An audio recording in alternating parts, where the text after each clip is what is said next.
Hi everyone, I'm Donna Stellhorn, your practical astrologer, and today we are talking about the full moon. It's on July 10, it's at 18 degrees of Capricorn, and Uranus is now in Gemini, and that means that all the outer planets that used to be in earth and water are now in fire and air. So in this video, we're going to talk about this, as well as we are going to talk about the ruler of your second house and the placement of it and how that can bring money into your life. That's in the third section of this video, and so I hope you stay all the way to the end. The big news for this full moon is that Uranus has gone into the sign of Gemini. Now this full moon is on July 10, but Uranus went into Gemini on July 7. And it's going to continue there until September, where it goes retrograde, and then it's going to go back into Taurus, and then it will be move forward again and go into Gemini in 2026. I'll put the exact dates on the screen. So let's take a look though at this full moon with this in mind so we can look at how this might affect you personally. When a slower moving planet goes into a new sign, it's quite a change. Uranus is very disruptive energy, and when it's in Gemini, it's even more so. Not to mention that Pluto is in Aquarius, which is ruled by Uranus, and Pluto and Uranus are in a trine. And this is, of course, part of the talent trine. I did a video on this topic, and I will link it in the description. Now, this is an Earth full moon, being in Capricorn, and yet all of the outer planets now are in fire and air, which means that the whole world can feel like it's spinning out of control. And you are trying to stay grounded and continue to focus on the practical things and build your life. A Capricorn full moon is a time where you are looking at your life and assessing how your progress is. You're comparing that potentially to your own goals or to people that you know or people out in the world. You see, Capricorn energy wants to build something that lasts. Now, because all of the outer planets are changing signs and there's all this chaotic energy, it's very important to take this Capricorn moon energy and look at things from the standpoint of reality versus all of the hype that might be coming through the screens that we watch all the time. Many of you watching this video are going to be able to take hold of the powerful energy of the talent trine and use it to bring opportunities into your life. And this is a time where you want to look at the opportunities that you want to attract. And of course, we need to be very cognizant of the fact that this is a Capricorn full moon, which means it's ruled by Saturn, which is sitting there conjunct Neptune. And there are two options for this. The better option is that the Saturn-Neptune conjunction gives you a set of blueprints from which to follow step by step to achieve what you want. But the opposite is that Neptune then dissolves the structure of Saturn based on fears or nightmares or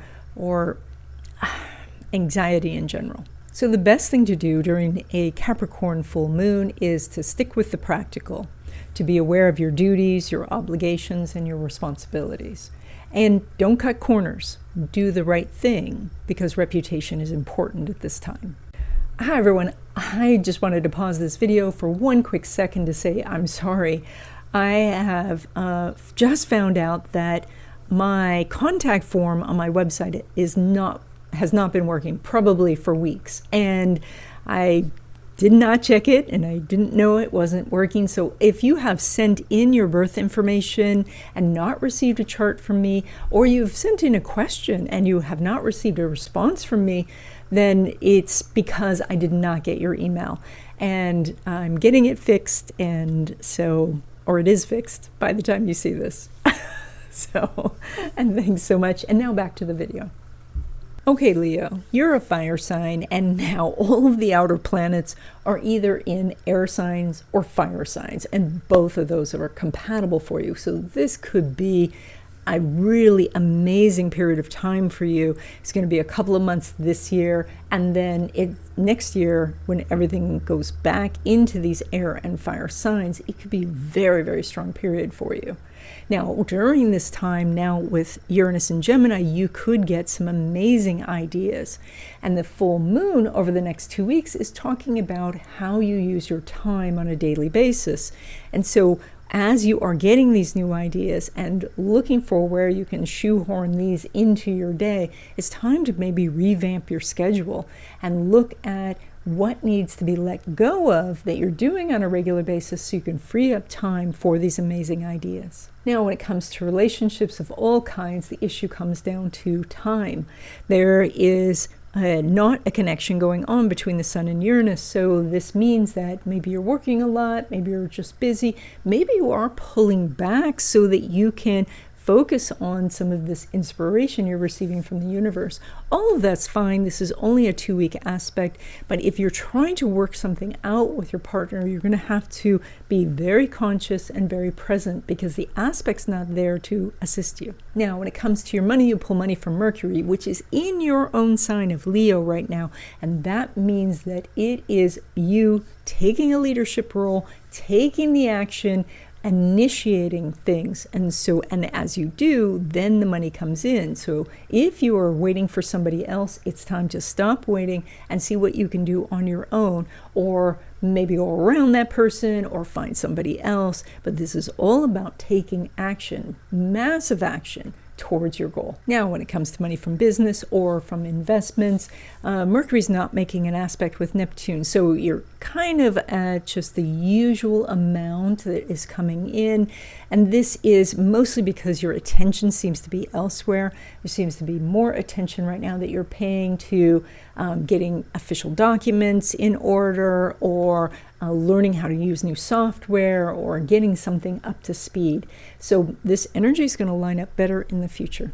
And then when it comes to money derived from career, so that would be a paycheck, there are some changes brewing at your company. And so you want to be very mindful of what your boss is going through and what the company is going through before you bring up the idea of a raise. You want this to be in harmony with the energies that are happening. So if your company is expanding, if they are opening up new departments and new projects, then you know that's the direction to go.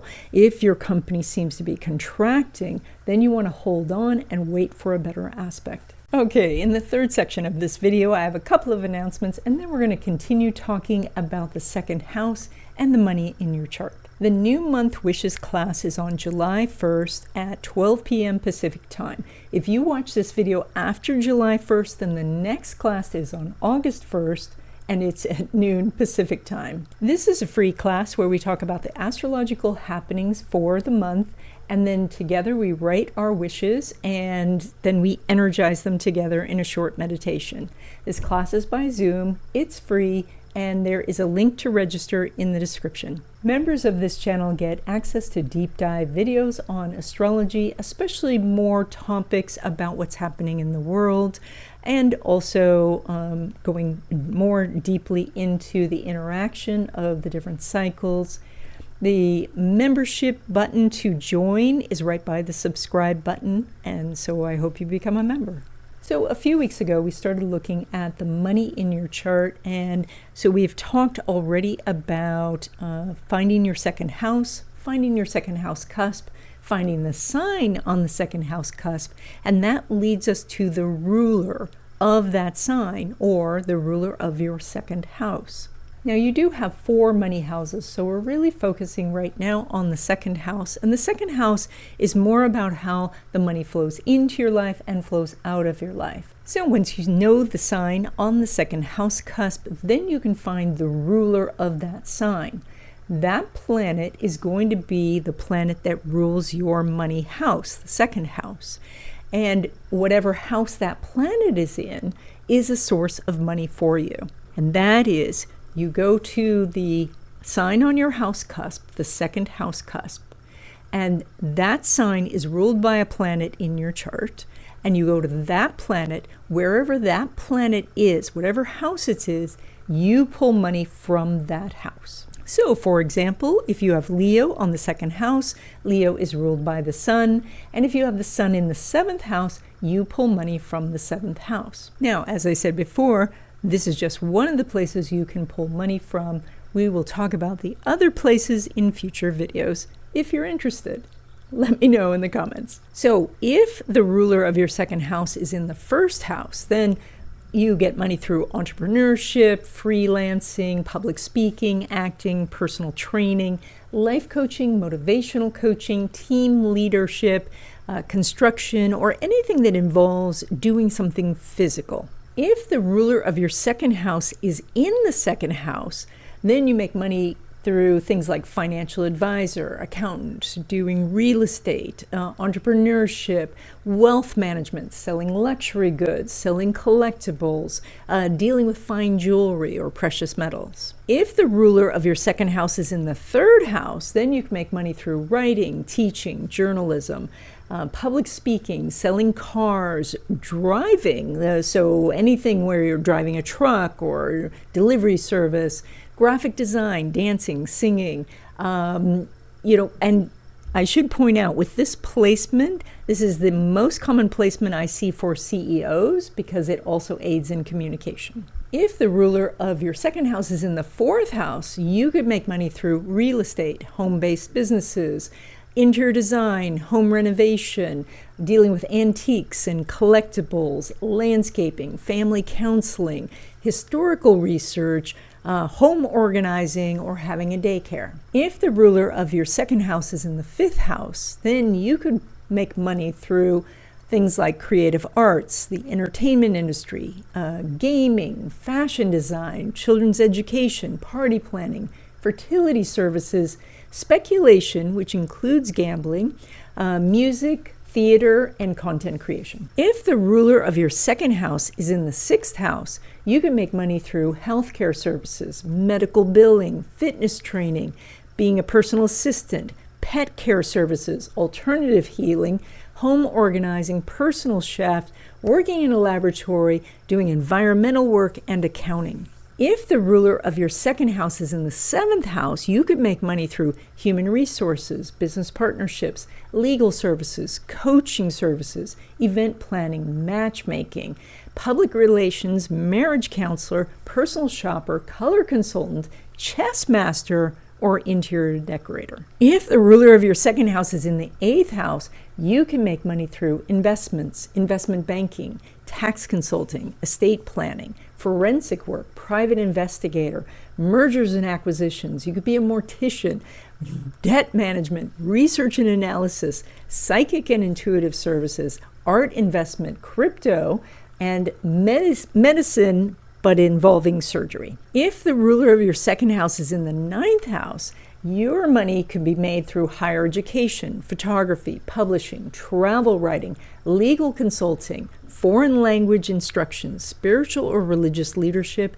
international relations, import-export businesses, and legal services. If the ruler of your second house is in the 10th house, you could make money through corporate leadership, entrepreneurship, investment management, executive coaching, public relations, healthcare administration, media production, venture capitalism, professional speaking, event management, and government jobs. If the ruler of your second house is in the 11th house, you can make money through social media marketing, working in technology, network marketing, startup incubation, event planning, nonprofit management, the airline industry, test engineering, community activism, being an inventor, doing research and development, or video editing. And if the ruler of your second house is in the 12th house, you can make money through intuitive readings, holistic healing practices, meditation coaching, working with a charity, doing addiction counseling, anything dealing with the ocean, from oceanography to fishing, herbalism, sound healing, art therapy, hospice work, or being a confidential secretary. And that's it. I hope that you enjoyed this video. Let me know in the comments if you want to continue to dive into how to find the money in your chart, or if you want me to cover some other topic. And if you haven't already, please subscribe, consider becoming a member, subscribe to my newsletter, and I will see you in the next video.